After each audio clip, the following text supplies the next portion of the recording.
हरे कृष्णा। सभी भक्तों का स्वागत है। भगवत गीता का सुंदर पाठ हम कर रहे हैं। श्री कृष्ण हमें दिव्य ज्ञान दे रहे हैं। अध्याय नंबर 7 जिसका शीर्षक है भगवत ज्ञान। भगवान हमें इतना सुंदर ज्ञान दे रहे हैं, ये भी बता रहे हैं कि दैनिक जीवन में हम मंदिर जाते हैं, हम श्री कृष्ण की शरण में जाते हैं, तो वो कौन लोग होते हैं, किन जरूरतों की वजह से हम भगवान के पास जाते हैं, कौन को लोग होते हैं, रिमाइंड कर लेते हैं। श्री कृष्ण ने बताया कि जो लोग पीड़ित होते हैं, उनको कोई दुख होता है कि हे प्रभु मेरा ये दुख मिटाइए, उसके लिए भगवान के पास आते हैं, मंदिर आते हैं। दूसरा कौन है, जिन्हें कुछ चाहिए भगवान से, कुछ आवश्यकता होती है। उनकी आवश्यकता कैसे होती है, धन की आवश्यकता हो सकती है कि हे प्रभु मुझे धन चाहिए। अर्थार्थी, भगवान ने अर्थार्थी शब्द का प्रयोग किया है, अर्थात किसी को धन की जरूरत होती है, तब वो मंदिर जाते हैं श्री कृष्ण की शरण में। अब जाते हैं क्या नहीं वो आप देख लीजिए।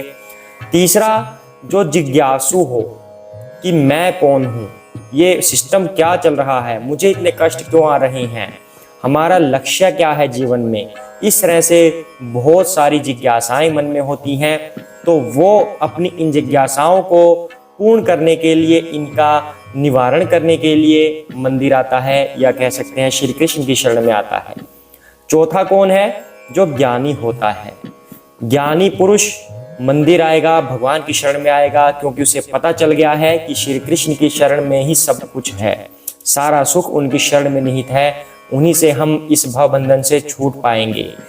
तब वो व्यक्ति अपनी थ्योरेटिकल नॉलेज को प्रैक्टिकल में कन्वर्ट करने के लिए आते हैं। मतलब उन्हें पता तो चल गया कि भगवान क्या है, मैं कौन हूँ, तब उस नॉलेज को वो प्रैक्टिकल इंप्लीमेंट करने के लिए आते हैं कि अब मुझे भगवान की सेवा करनी है, तो वो सेवा करने के लिए फिर मंदिर आते हैं। तो इन चारों में से भगवान ने कहा कि जो ज्ञानी लोग हैं वो सर्वश्रेष्ठ हैं, क्योंकि उन्हें कुछ चाहिए नहीं होता, भौतिक लाभ उन्हें नहीं चाहिए, उन्हें भगवान की शरण चाहिए होती है, इसलिए ज्ञानियों को सर्वश्रेष्ठ भगवान ने बताया है। अब आगे भगवान क्या बता रहे हैं वो हम भगवान की वंदना करने के बाद जानेंगे। हरे कृष्णा। ओम ज्ञानतिमिरान्धस्य ज्ञानाञ्जनशलाकया चक्षुरुन्मीलितं येन तस्मै श्रीगुरुवे नमः। श्रीकृष्ण चैतन्य प्रभु नित्यानंद श्री अद्वैत गदाधर श्रीवासादि गौरभक्तवृंदा। हरे कृष्णा कृष्ण कृष्ण हरे हरे, हरे राम राम राम हरे हरे। हरे कृष्णा। आइए पाठ को आगे बढ़ाते हैं।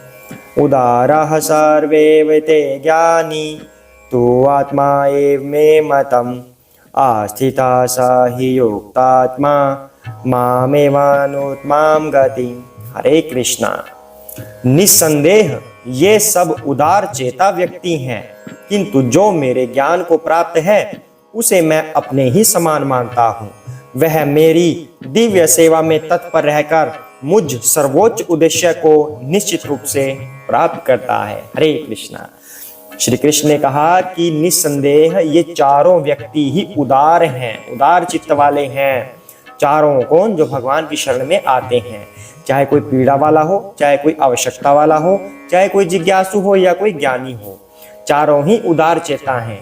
लेकिन जो इनमें से मेरे ज्ञान को प्राप्त है, अर्थात जो ज्ञानी है, उसे मैं अपने ही समान मानता हूँ। अब कैसे मानते हैं भगवान समान? भगवान गुणाधीश तो है ही, साथ में गुणातीत भी हैं, कि किसी गुण का उन पर कोई प्रभाव नहीं पड़ता। तो अब जिस भक्त को ज्ञान हो गया है, इसका मतलब है कि वह भी तीनों गुणों से परे हो गया है, अर्थात वो भी गुणातीत हो गया है। तो इसलिए भगवान कह रहे हैं जो ज्ञानी व्यक्ति है उसे मैं अपने समान ही जानता हूँ। फिर कहते हैं भगवान, वह मेरी दिव्य सेवा में तत्पर रहकर मुझ जैसे सर्वोच्च उद्देश्य को निश्चित ही प्राप्त करता है। भगवान ने कहा कि मुझ सर्वोच्च उद्देश्य को, यानी कि हमारा जीवन में क्या लक्ष्य होना चाहिए, हमें ये ही नहीं पता होता। सारी उम्र हम भौतिक चीज़ों के पीछे भागते रहते हैं, ये पढ़ाई की, वो पढ़ाई की, पढ़ते रहे, पीएचडी कर ली, फिर नौकरी के पीछे भाग रहे हैं, दिन दुनी रात चौगनी मेहनत कर रहे हैं, लेकिन भगवान कह रहे हैं कि सर्वोच्च उद्देश्य क्या है? सर्वोच्च उद्देश्य मैं हूं। श्री कृष्ण ऐसा कह रहे हैं। इसका मतलब हम जिस दौड़ में भाग रहे हैं वो दौड़ हमारा उद्देश्य है ही नहीं। इसका मतलब हम अनजाने में उसके पीछे भाग रहे हैं। ठीक है, अर्निंग की आवश्यकता होती है, इस शरीर को चलाना है तो अर्निंग करनी पड़ेगी, लेकिन उसे ही हम उद्देश्य मान चुके हैं। जो हमारा सर्वोच्च उद्देश्य है वो हमें पता ही नहीं। लेकिन श्रीमद् भगवद गीता ये बता रही है, भगवान स्वयं अपने मुख से कह रहे हैं, जो ज्ञानी होगा मुझ सर्वोच्च उद्देश्य को निश्चित ही प्राप्त करेगा। अर्थात इससे एक बात तो सिद्ध होती है, भौतिक जीवन में रहते हुए अगर हमारा कोई सर्वोच्च उद्देश्य है तो वो श्री कृष्ण है। ये श्री कृष्ण की वाणी है। तो हमें भगवान की प्राप्ति के लिए हमेशा प्रयासरत रहना चाहिए, उन्हीं के मंत्र का जाप करना चाहिए। हरे कृष्ण कृष्ण कृष्ण हरे हरे, हरे राम राम राम हरे हरे। ऐसे भगवान के मंत्र का उच्चारण करते रहना चाहिए। साथ में अपनी गृहस्थ लाइफ को चलाना है और साथ ही भगवान के मंत्रों का उच्चारण करना है। आध्यात्मिक लाइफ में हमें आगे बढ़ते जाना है ताकि हम सर्वोच्च उद्देश्य को प्राप्त कर सकें। और जो व्यक्ति यह बात जानता है उसे भगवान ज्ञानी कह रहे हैं। जो ज्ञानी होता है वो भगवान की सेवा में तत्पर रहता है और उन्हें निश्चय ही प्राप्त करता है, ऐसा श्री कृष्ण कह रहे हैं।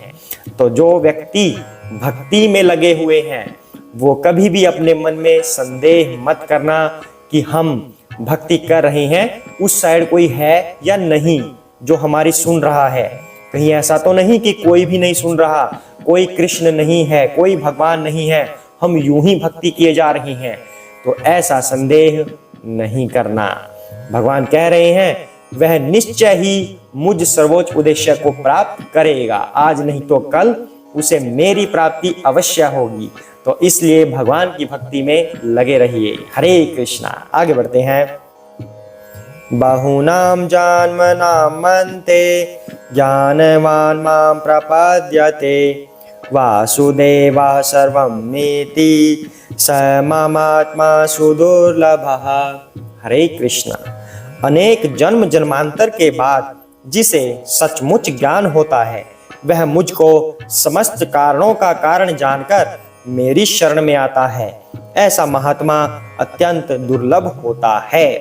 हरे कृष्णा। अब यहाँ भगवान ने कहा अनेक जन्म जन्मांतर के बाद अगर किसी व्यक्ति को ज्ञान हो गया है तो वो यूं ही नहीं मिल गया उसे कि अभी उसका जन्म हुआ था पहली बार और अभी ज्ञान में आ गया वो। ऐसा नहीं है। पता नहीं कितने जन्म उसने बिताए हैं, भेड़ बकरी के रूप में, किसी और पशु के रूप में, पक्षियों के रूप में, नभचर जलचर, क्या क्या उसने जन्म बिताए हैं। फिर मनुष्य के क्या पता उसे कितने जन्म मिले हैं। ऐसा नहीं है कि मनुष्य का एक ही जन्म मिलता है। 84 लाख में से 4 लाख टाइप के मनुष्य होते हैं, लेकिन वो 4 लाख बार जन्म लेगा या नहीं लेगा वो उसके कर्मों पर डिपेंड है। तो पता नहीं कितने जन्म हुए हैं, ऐसा भगवान कह रहे हैं, तब जाकर ये ज्ञान मिलता है। तो अगर आपको ये ज्ञान मिल गया है तो इसे वेस्ट मत कीजिएगा, इसका फायदा उठाइएगा। ये ज्ञान अगर मिल गया तो उस पर कार्य कीजिए, भगवान की सेवा में लग जाइए पूर्ण रूप से। अपने गृहस्थ को और भक्ति को बैलेंस बनाकर चलिए, ये मैं फिर से कहूँगा।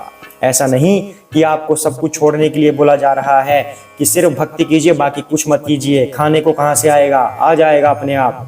नो, इंडिपेंडेंट बनिए, अर्निंग कीजिए, लेकिन भक्ति में रहते हुए, भक्ति के नियमों का पालन करते हुए गृहस्थ व्यक्ति भी भगवान की प्राप्ति कर सकता है।